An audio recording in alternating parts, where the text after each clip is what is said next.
민주당 중진 의원이시죠. 김두관 의원 전화 연결해서 이 정치 현안에 대한 입장 듣도록 하겠습니다. 김두관 의원님 안녕하세요. 예, 반갑습니다. 김두관 의원입니다. 예, 의원님 이 질문부터 먼저 드려야 될 것 같습니다. 요즘 그 인터넷상에 이제 인기 검색어가 인국공이라고 해서요.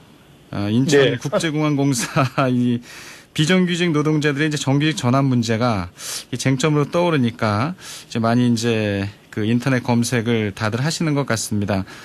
어떠세요? 그 의원님께서는 이 비정규직 노동자들의 정규직 전환 문제에 대해서도 또 의견을 많이 내고 계신데 최근에 논란을 좀 바라보는 이 시각이 있으실 것 같습니다. 제가 주장하는 것은 큰 원칙으로 보면요. 예. 노동시장이 양극화되어 있는 상태로 계속 흘러가서는 안 된다는 점이거든요. 예. 그 한정된 자리를 차지하기 위해서 극단의 경쟁은 결국 사회를 분열시키고 병들게 할 거라고 저는 그렇게 보는 것입니다. 그래서 최근 인천공항공사의 비정규직에 정규직화는 사실 3년 전부터 준비되었던 해만이고요. 예. 특히 이제 상당히 그 비정규직이 많은데 특히 이제 보안 검색하는 요원들을 정규직화한 것이거든요. 예. 근데 미국 예를 들면 9.19 테러 이후에 미국의 각 공항에서 보안 검색을 하는 비정규직을 국토안보부 산하 정식 공무원으로 다 채용을 했거든요. 네. 그래서 지금 비정규직에 정규직하는 그 문재인 대통령의 그 공약이기도 하고요. 사실은 그 민간 영역에서도 워낙 IMF 이후에 비정규직이 많이 양산이 됐는데 굉장히 심각한 문제지 않습니까? 그래서 일단 그 사기업을 정부가 강제하기가 힘들기 때문에 네. 공기관의 비정규직을 정규직을 우선으로 한다 해서 가장 비정규직이 많았던 인천공항공사가 지금 특히 이제 보안검색 요원들 한 3년 정도 여기에 종사했던 사람들을 이번에 이제 정규직하기로 했는데, 예. 그렇게 한 것에 대해서 공채를 내서 새로 뽑아라 이렇게 하태경 의원께서 주장하다 보니 논쟁이 됐는데요. 그렇게 되면 이거는 그러니까 비정규직의 정규직이 아니라 그거는 정규직 공채죠. 그래서 굉장히 논란이 됐고, 특히 이제 제가 말씀드렸던 것은 토익 만점, 또 이렇게 컴퓨터 활용 기술 1급, 또 국가가 자기 검정고시 이렇게 한 우수한 인력들이 한 3,500만 원 전후에 평생 그 직무가 바뀌지 않고 보안 검색만 하는 거기에 가겠느냐. 그렇게 이제 몇 년씩 준비하는 분들은 인천공항공사 정규직의 평균 연봉은 9,100만 원 정도 되거든요. 예. 여기를 지원했던 그런 쪽하고 완전 직무가 다른 건데 그걸 이렇게 막 섞어서 이야기를 하면서 좀 혼란이 됐던 것 같고요. 그래서 상당히 거기 이제 비정규직 한 1,900명의 보안 검색 요원의 정규직화가 공정하지 못하다, 취업 기회를 막았다 이렇게 하는데 이 스펙을 관리하면서 이 공공기관의 정식 정규직을 하는 거하고는 영역이 다른데도 불구하고 이게 섞여서 논란이 컸던 것 같고요. 또 크게 근본적으로는 이제 우리 사회가 아무래도 지금 여러 가지 어려움 때문에 청년 일자리가 어렵죠. 부족한 데서 기인한 것이라고 생각을 합니다. 예. 아무래도 청년들의 이 일자리가 녹록하지 못하다 보니까 발생한 문제 같긴 한데 그럼에도 불구하고 이 청와대 국민청원 수가 이제 25만 명을 넘어섰고요. 예. 이 언론에서도 이 청년들의 분노가 상당히 이제 고양돼 있다 이렇게 또 지적을 하고 있는데 좀 뭐라 그럴까 해법 마련도 필요할 것 같은데요. 지금 청년 실업률이 한 26% 정도 흐르고요. 예. 또 이제 우리가 외국인 노동자들 또 파견 근로자들 꽤 많이 있는데 이제 사실은 현장에서 산업 현장에 어려운 일자리는 우리 이제 고급 인력들이 잘 가지를 않지 않습니다. 그래서 사실은 중소기업이나 소기업에서는 구인난에 시달리고 있고 또 그 청년들은 구직난에 시달리고 있잖아요. 네. 일하고 우리가 갖고 있는 그 인력하고 미스매치가 발생돼서 굉장히 어려움이 있는 측면이 있거든요. 그래서 아무래도 이제 4차 산업과 관련해서 새로운 AI라든지 빅데이터라든지 이런 걸 운용하는 새로운 일자리들을 좀 많이 만들어 내는 역할을 적어도 이제 우리 정부와 기업이 해야 되겠죠. 그렇게 해서 지금은 매우 청년들이 사실은 좋은 일자리를 구하기 많이 힘들고요. 예. 또 우리 사회가 이제 근본적으로 보면 높은 임금이 보장이 되면 신분 보장이 보통 안 되는 게 원칙이거든요. 지금 우리나라는 이제 공기업이라든지 공무원은 급여 수준도 매우 높고 또 신분도 보장이 되기 때문에 우리 젊은이들 30만이 노량진을 중심으로 이 소위 공무원 고시를 하고 있지 않습니까? 그렇죠. 이런 사회는 사실은 굉장히 미래 발전을 위해서 바람직하진 않지만 예. 뭐 다른 쪽보다 신분 보장도 되고 급여도 높기 때문에 많은 사람들이 쏠리는데 사실은 그런 머리 좋은 분들이 사실은 과학기술이라든지 산업 쪽으로 이렇게 가는 게 바람직한데 우리 여건이 그렇지 못하니까 네. 사실은 뭐 좋은 일자리로 말하는 이런 연봉 한 18천만 원 이렇게 되는 것은 1년에 한 7만 2천 명 정도가 이제 진입이 가능한데요. 실제 청년들 한 70만씩 이렇게 나오기 때문에 어마어마한 미스매치가 발생되고 어려움이 있죠. 제도적으로 이 공기업에서 이제 시작한 이 비정규직의 이 정규직화 이 부분을 민간 기업으로 좀 제도적으로 강제할 수 있는 뭐 방법은 없을까요? 예를 들어서 이제 우리 조달청에서 이 조달을 할 때 예. 소위 이제 정부 조달을 이렇게 어떤 기업에 주면서 그 채용 인원을 늘리게 하거나 인센티브를 주거나 이렇게 해서 어쨌든 굉장히 지금 우리 이 기재부나 정부 측에서 이 고용을 유치하거나 또 고용을 확대하는 쪽에 굉장히 인센티브를 많이 주는 방식으로 유도를 하고 있지만 그게 뭐 그렇게 기업에 또 환경이 있으니까 쉽지가 않더라고요. 예. 아무튼 뭐 야당에서는 이제 모임도 만들고요.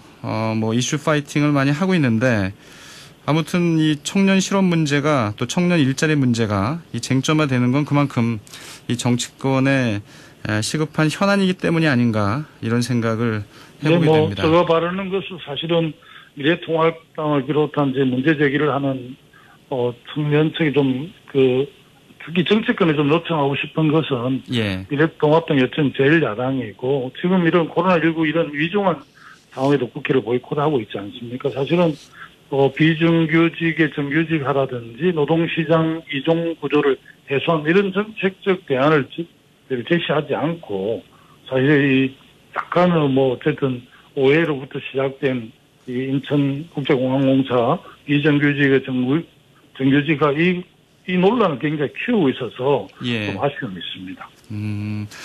아무튼 지금 여야 정치권의 상황이 이제 좋지가 않습니다. 민주당이 상임위원장 모두를 예. 이제 가져가게 됐는데 뭐 국민들 입장에서는 좀 어떻게 볼까요? 좀 처음 보는 상황이기 때문에 좀 낯설 수 있습니다. 의원님께서는 뭐 이 부분 설명을 좀 해주시죠. 네, 뭐 안타깝고요. 민주당 지도부로는 어쩔 수 없는 선택이었다고 저는 생각을 합니다. 다만 상임위 독점이라고 판단할 수도 있지만 상임위 독점 시대를 끝내고 책임 상임위의 체제로 전환됐다고 저는 그렇게 생각을 하거든요. 예. 우리 국민들이 지난 총선에서 정말 20대 국회를 평가할 때 제대로 일하지 않았다고 이렇게 평가를 했습니다. 그래서 21대 국회만큼은 제대로 이제 일로서 성과를 내고 특히 개혁 입법과 경제위기 극복을 위해 책임감을 가지고 국회를 제대로 운영하라 이런 요청이었거든요. 그래서 사실은 원내대표단하고 국회의장이 많이 조율을 했음에도 불구하고 뭐 미래통합당 연구성에 합의를 하지 않으면서 상황이 여기까지 왔는데 이제는 이제 민주당이 그 책임도 커진 만큼 제대로 역할을 해야죠. 예. 이제 뭐 3차 추경을 통과하는 게 가장 시급한 일이 아닐까 싶은데 이 심사 기간이 얼마 남지 않아서 좀 졸속 심사가 되지 않겠느냐 이런 또 걱정도 있더라고요. 정부가 3차 추경안을 의결한 것이 6월 3일이거든요. 예. 그래서 이제 추경 항목하고 구체적인 내용이 이미 21대 국회 개헌과 동시에 공개가 된 사안이고요. 이번 심사 기간은 좀 짧긴 하지만 아마 3일 날, 7월 3일 이번 임시 회기 중에 통과하는 데는 크게 문제가 없을 거라고 봐집니다. 예. 이제 3차 추경이 처리가 되면 그 다음 과제가 어떻게 보면 이 고위공직자 범죄수사처 흔히 이제 공수처라고 하잖아요. 네. 공수처 법안이 이제 다음 달 15일로 예정돼 있기 때문에 문재인 대통령도 이 추천을 해달라는 또 요청을 했고요. 처장에 대해서. 근데 쉽지 않아 보입니다. 좀 전망은 어떻게 보세요? 일단 공수처법 개정이 이제 현안으로 떠오를 것 같은데요. 예. 하여튼 미래통합당이 보이콧하기 때문에 참 염려가 많으신데 어쨌든 야당이 이제라도 이제 국회에 들어와서 법에 따라서 공수처 출범에 저는 협조해야 된다고 보고 있고요. 공수처법에 의하면 7월 15일 시행하기로 예정되어 있습니다. 사실 이제 끝으로는 여야가 이렇게 징계를 하는 것처럼 보이지만 공수처 설치의 필요성에 관해서는 이미 21대 총선을 통해서 국민들이 판단한 사안이라고 저는 생각을 하거든요. 예. 최근에 이제 한명숙 전 총리 사건에 관한 한만호 비망록에서 보듯이 검찰의 권력은 그 당시 어쨌든 절제가 불가능한 상황이었기 때문에 소위 검찰 권력을 또 견제한다는 측면에서 또 고위공직자들의 비리를 가감없이 수사한다는 차원 국민적 요구에 의해서 공수처법이 전 국회에 통과가 되었습니다. 그래서 저는 야당이 협력을 해서 예. 법에 따라서 7월 15일에 출범할 수 있도록 야당 협조를 통해서 공수처장 추천도 이루어졌으면 좋겠습니다. 알겠습니다. 야당의 입장은 좀 내일 들어봐야겠네요. 예. 민주당 당권 얘기 좀 끝으로 좀 여쭤볼게요. 예. 어떠세요? 이제 당권 도전은 의원님은 안 하시는 거죠? 네, 저는 우리 당이 거대 177석이고 예. 또 문재인 정부 개혁 과제들이 많이 남아있기 때문에 갱년이 있고 리더십 있는 분이 좀 당대표를 맡아서 잘했으면 하는 그런 기대를 갖고 있고요. 예. 그런 분이 있으면 적극적으로 좀 도와드리려고 하고 있습니다. 예. 근데 기존에 이제 후보 거론되신 분 중에서는, 이를테면 7개월짜리 당대표는 좀 아닌 것 같다 이런 입장도, 얘기를 하신 것 같아서, 그건 예. 어떻게 대선에 도전할 뜻을 갖고 계신 이낙연 의원을 겨냥하신 건가요? 제가 이제 원론을 이야기한 거거든요. 7개월짜리 당대표는 당권 도전하는 것은 선택지가 아니다 이렇게 입장을 밝혔는데요. 네. 이번 8월에 뽑히는 우리 당대표와 지도부는 내년 4월 7일에 있는 보궐선거, 예. 그리고 이제 2022년 3월 9일에 있는 대선과 6월 1일에 있는 지방선거를 좀 책임지는 지도부입니다. 또 문재인 정부 국정 하반기를 당정청을 통해서 좀 원활하게 또 이끌어야 될 지도부인데, 이제 한 7개월 정도 이렇게 좀 짧게 하는 것은 좀 이런 큰 기대에 어긋날 수 있다. 예. 또 추미애 당대표, 예찬 당대표를 거치면서 우리 당 지도부가 이제 익명식 책임 있게 리더십을 발휘하는 좀 그런 반응이 만들어졌거든요. 예. 그래서 저는 그 원칙을 이야기했는데 아무래도 이제 이낙연 지금 우리 국난극복위원장께서는 이제 당권에 도전하고 7개월 후에 대선을 준비하는 분이라서 예. 이낙연 위원장을 겨냥한 것처럼 그렇게 돼서 좀 송구했죠. 예, 알겠습니다. 예. 아무튼 김두관 의원께서는 또 이 참여정부 당시에 또 장관도 하셨고요.